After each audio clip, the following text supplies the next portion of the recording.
নমস্কার ভিউয়ার্স, বীরগুলোর পক্ষ থেকে আপনাদের স্বাগত। ভিউয়ার্স, আজ শুভ শনিবার। আমার টপিক ঈশ্বর কথা। আজ আমি লক্ষ্মী মাতাকে নিয়ে একটা ছোট্ট প্রতিবেদন রাখছি আপনাদের সঙ্গে। একটু মনোযোগ দিয়ে গল্পটা শুনবেন ভিউয়ার্স। একটা গল্প বলবো। এই গল্পগুলো কেন বলি ভিউয়ার্স জানেন তো? আমি তো কোনো এক সময় মা কালীকে নিয়ে গল্প বলেছি, কোনো সময় শ্রীকৃষ্ণকে নিয়ে বলেছি, আজকে মা লক্ষ্মীকে নিয়ে বলছি। এগুলো বলছি কেন জানেন তো? এগুলো অ্যাসেম্বল করার কারণ হচ্ছে, আমি যেটা বোঝাতে চাইছি আপনাদের, যে আপনাদের আদ্য দেবতা একজনই থাক। যাকেই আপনি ভালোবাসুন বা যাকেই আপনার আদ্য দেবতা হোক, তাকে আপনি একজনকেই ভজনা করুন। ফল অবশ্য হবে আপনার যদি একাগ্রতা থাকে। এটা কিন্তু আমি বুঝতে পেরেছি আর কি। একদিন ধরে চিন্তা ভাবনা করে দেখলাম যে না, একজনকেই আপনার পিছনে একজন পিছনে দৌড়াতে হবে। ওই 10 দিকে নজর দিয়ে লাভ নেই। আর আজকে যেটা আমি মা লক্ষ্মীকে নিয়ে বলতে এসেছি, সেটা এই গল্পটা আপনারা অনেকেই জানেন। বিশেষ করে আমার বয়সে যারা ভিউয়ার্স আছেন তারা তো জানেনই, অবশ্যই জানেন। হয়তো আমাদের পরবর্তী প্রজন্ম, যে ইয়াং জেনারেশন, তারা হয়তো নাও জানতে পারে, কিন্তু আপনারা জানেন ভিউয়ার্স। সেই গল্পটাই একটু আপনাদের সঙ্গে আজকে প্রথম পর্ব করছি, আর দ্বিতীয় পর্ব সামনে শনিবার দিন করবো। একটু ছোটো করেই করি, তাহলে বুঝতে সুবিধা হবে। যাই হোক ভিউয়ার্স, আমি গল্পে ঢুকছি। 100 বছর আগেকার একটা গল্প পেলাম একটা বই থেকে। আমি আগেও পেয়েছি, আগেও পড়েছি এটা। সেটা হলো কি ভিউয়ার্স, কোনো একটি গ্রামে রামচরণ চক্রবর্তী নামে একজন ব্রাহ্মণ ছিল, গরিব ব্রাহ্মণ, চাষি, চাষবাস করত। তো ওই জমি বেশি ছিল না, 10 কাঠা জমি, 10 কাঠা জমির উপরে সে চাষবাস করতো। ধান টান ফলাতো, একটু সবজি টবজি লাগাতো, লাগিয়ে চলতো কোনো রকম সংসার। তা আগেকার দিনের নিয়ম ছিল ভিউয়ার্স, 20-25 বছর বয়স না হলে তো বিয়ে হবে না। 25 বছর ছেলেদের বয়স, আর মেয়ের বয়স তো 8 বছর বা 10 বছরে মেয়েদের বিয়ে দিতে হবে। এইরকম একটা প্রচলিত নিয়মকানুন ছিল সেই সময়।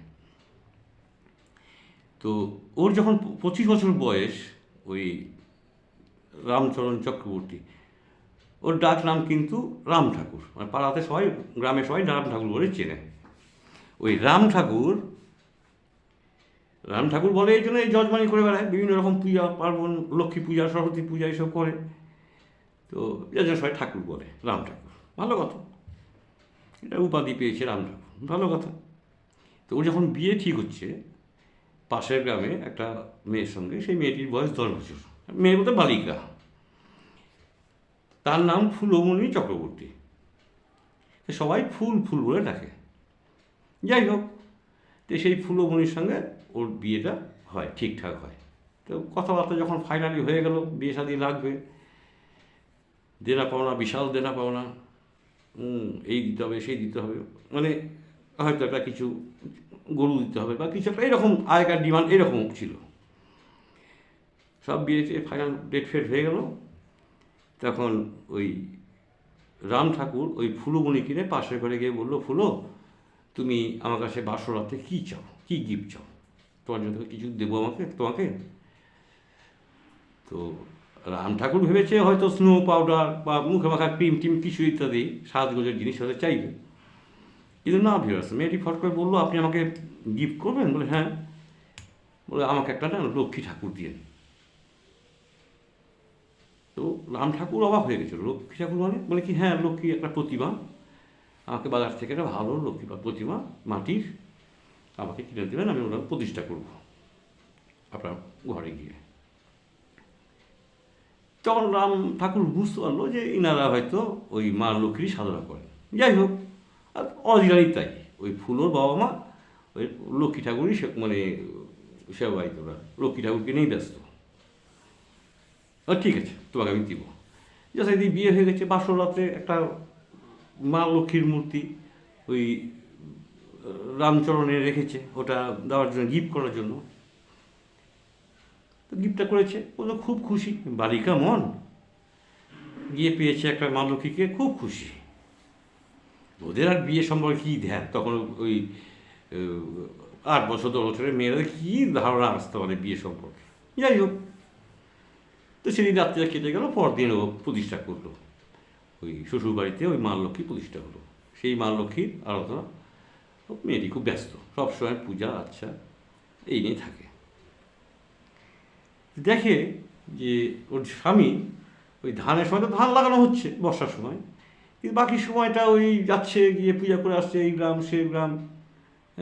কোনো দিন 3টে 4টে 5টা পূজা করছে, একটা সরস্বতী পূজা হচ্ছে তো 5টা পূজা হচ্ছে, বা গণেশ পূজা হচ্ছে তো 10টা পূজা হচ্ছে। তা আপনি কী পূজা করেন, মন্ত্র কী বলেন? বলে আর বলো না ফুলমণি, আমি অনেক পাপ করে ফেলছি, আরও নম নম করে পুজো করে বেরোতে পারলে বাঁচি, আর একটা পুজো ধরা আছে, এর সিজন টাইম ধরতে হবে। বলে আপনার সব পাপ ক্ষয় হয়ে যাবে, আপনি যা পাপ করে এসছেন সব পাপ ক্ষয় হয়ে যাবে, কিন্তু একটা কথা আপনাকে রাখতে হবে। কি? লক্ষ্মী পুজোতে কোথাও বরাত নেবেন না, কাউকে কথা দেবেন না, লক্ষ্মী পুজো বাড়িতেই হবে, এবং আপনি আর আমি দুজন মিলে লক্ষ্মী পুজো করব। এবং শুধু তাই নয়, গ্রামের 10টা ফ্যামিলি থাকলে 10টা ফ্যামিলিকে আমরা খাওয়াবো। সব বোন আসবে, কোথায় থেকে কীভাবে খাওয়াবে, চাল কই বা ধান কই, ওগুলো সব ব্যবস্থা হবে। আপনি শুধু ওই লক্ষ্মী পুজোর দিনটা ধরবেন না, সব পূজা করছেন করুন, পাপ হোক পুণ্য হোক ভগবান বিচার করবে, কি লক্ষ্মী পুজোটা আমাদের বাড়িতে থাকতে হবে।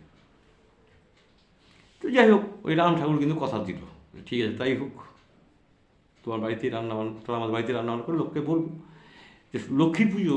তখন তো লক্ষ্মী পুজো ভিউয়ার্স, সে সময় কিন্তু ধান ওঠে না, আর 10 কাঠা জমির উপরে তো তার সংসার চলছে, কি আর কতটুকু ধান পাবে। আগেকার দিনে ধান হতো 5 মণ 7 মণ 1 বিঘা জমিতে, 10 কাঠা মানে হাফ বিঘে জমি, তা হাফ বিঘা জমিতে কত ধান হবে? তো ওই জাজবনি করে যা পেত ওগুলোই কোনোরকমভাবে খেয়ে পরে ওরা পাচ্ছে, এই হচ্ছে পরিস্থিতিটা, গরিব ব্রাহ্মণ একদম। যাই হোক, এই ফুলমণি তো একদম আগের দিন, লক্ষ্মী পূজার আগের দিন সব বাড়ি গিয়ে বলে চলে এসছে, কালকে আপনারা আমার বাড়িতে খিচুড়ি খাবেন, আর পুজো হবে, পুজো থাকবেন। যে সব পাড়ার লোক তো এসছে। যাই হোক, তো রাত্রিবেলা ওই রাম ঠাকুর জিজ্ঞেস করছে বউকে যে ফুলো কী করে, চাল কোথায়? তখন বলছে কি যে আমরা যে রান্না করতাম প্রতিদিন, তা আমি 1 মুঠ করে চাল উঠিয়ে রাখতাম একটা আলাদা হাঁড়িতে। এই প্রচলনটা কিন্তু এখনও রয়েছে ফিয়ার্স, আমি তো দেখেছি আমার বাড়িতেই হয়, একটু চাল উঠিয়ে রাখে, আমার মিসেসকেও দেখেছি, আমার মাকেও দেখেছি। তো যাই হোক, বলছে ওখান থেকে চাল একটু উঠিয়ে রাখতো ওই ফুলমণি, সেই চালটা 1 বছরের জমায়েত হয়ে যা হতো সেটা লক্ষ্মী পুজোর সময় খিচুড়ি করে লোকে খাওয়ানো হতো, এই প্রথা ওদের। ভালো কথা, খিচুড়ি হয়েছে লোকে খাইয়েছে ওই চাল থেকে। তো সবাই বলতো, আরে রাম তুই তো ভালোই বউ পেয়েছিস রে, লক্ষ্মী বউ, নাহলে এত লোককে খাইয়ে যাইয়ে এভাবে পুজো টুজো করা। বলে না, আমার বউ ভালো পেয়েছি। ওই রাম ঠাকুর খুব গর্ব যে আমার স্ত্রী বাবার সহধর্মিনী একদম নিখুঁত, মানে এর ভিতরে কোনো রকম ভেজাল নাই। যথারীতি যাই হোক, এইভাবে ওদের সংসার চলতে শুরু করলো। এরপরে যখন দিন যাচ্ছে, মেয়েটা বড় হচ্ছে, যখন 15-16 বছর হয়ে গেল, পেটে বাচ্চা আসলো, পরে 2টো মেয়ে হলো। সেই মেয়ে দুটোই কন্যা সন্তান, আর ওই ফুলমণি আর ফুলমণির স্বামী হচ্ছে রাম ঠাকুর। এই নিয়ে ওদের বেশ লক্ষ্মী পুজো একদম জাঁকজমক করে শুরু হলো। লোকজনকে খাইয়ে, পাশের গ্রামকেও বলে, পাশের গ্রামে এসে খায়। কী করে খাচ্ছে, কী করে চাল কোথা থেকে আসছে কেউ জানে না। তো এই প্রথাটা চালু করা হলো ওই বাড়িতে গিয়ে, এই লক্ষ্মী পুজো একটা প্রথা ওই বাড়িতে চালু হলো। এবার ভিয়াস, আজকে ধরুন আজকে পূজাটা হয়ে গেল, আবার কালকে থেকে সামনে লক্ষ্মী পুজো পর্যন্ত, আজকে লক্ষ্মী পুজো হয়ে গেল, কালকে থেকে আবার সামনে লক্ষ্মী পুজো পর্যন্ত আবার ওদের তপস্যা, আবার সেই ধ্যান সাধন ভোজন, মানে মা লক্ষ্মী ছাড়া ভিয়াস কিচ্ছু বোঝে না, কিচ্ছু নয়, বলছে জীবনে কিচ্ছু নয়। ওই ফুলমণি ওকে বুঝায়, কী করছো তুমি, এত পূজা করলে কারো কৃপা পাবা না, আসল হচ্ছে মা লক্ষ্মী, মা লক্ষ্মী রান্না করতে পারবো না, ইনি অন্নদাতা, ইনি আমাদের খাবার জোগাবেন, ঘরের লক্ষ্মীরা থাকলে হয়, এভাবে বুঝায়। আস্তে আস্তে বড় হচ্ছে, ব্রেনটা ম্যাচিওর হচ্ছে, ও বুঝাচ্ছে। দিয়ে রাম তুনুকে সত্যি নিয়ে চলে এসছে রামচরণকে, যে হ্যাঁ একদম ঠিক, এটাই মানতে হবে। বিরাট আজ এই বলে থাকবে। হ্যাঁ, এরপরে ভিডিওটা বড় হয়ে যাচ্ছে, সামনের সপ্তাহে আমি বলবো। এরপরে ওই 2 সন্তান, কন্যা সন্তান, আর ফুলমণি আর ওই রাম ঠাকুর, এই 4 জনের কীর্তি সামনের শনিবার দিন আপনাকে বলবো। অবাক হয়ে যাবেন, কি সর্বনাশ, এইভাবে লক্ষ্মী লাভ হয়! অবাক হওয়ার মতোই ঘটনা, এবং ঘটনাগুলো সত্যি ভিউয়ার্স। এই আলফাল লেখক লেখেনি, আমি ভালো ভালো জায়গা থেকে খবরগুলো কালেক্ট করি, গল্পগুলো। তো সামনের সপ্তাহে বাকি অংশটুকু বলবো। আজ এই পর্যন্ত রইল। সবাই ভালো থাকবেন। মা লক্ষ্মী আপনাদের ঘরে অধিষ্ঠিত হোক, সবার ঘর উন্নতিতে ফেটে পড়ুক, আমি এই কামনা করি। ঈশ্বর আছেন ভিউয়ার্স, ঈশ্বরের খেলা আছেন। এনারা তো সব দেব দেবী রূপে এসছেন আমাদের পথ দেখানোর জন্য। ঈশ্বর যে একটা খেলা খেলছেন, এটা ভিউয়ার্স কোনো সময় অস্বীকার করবেন না, বিশাল পাপ হয়ে যাবে। সবাই ভালো থাকবেন। ঈশ্বর আপনাদের সবার প্রত্যেকের মঙ্গল করুক। মা লক্ষ্মী আপনাদের আশীর্বাদ বর্ষণ করুন।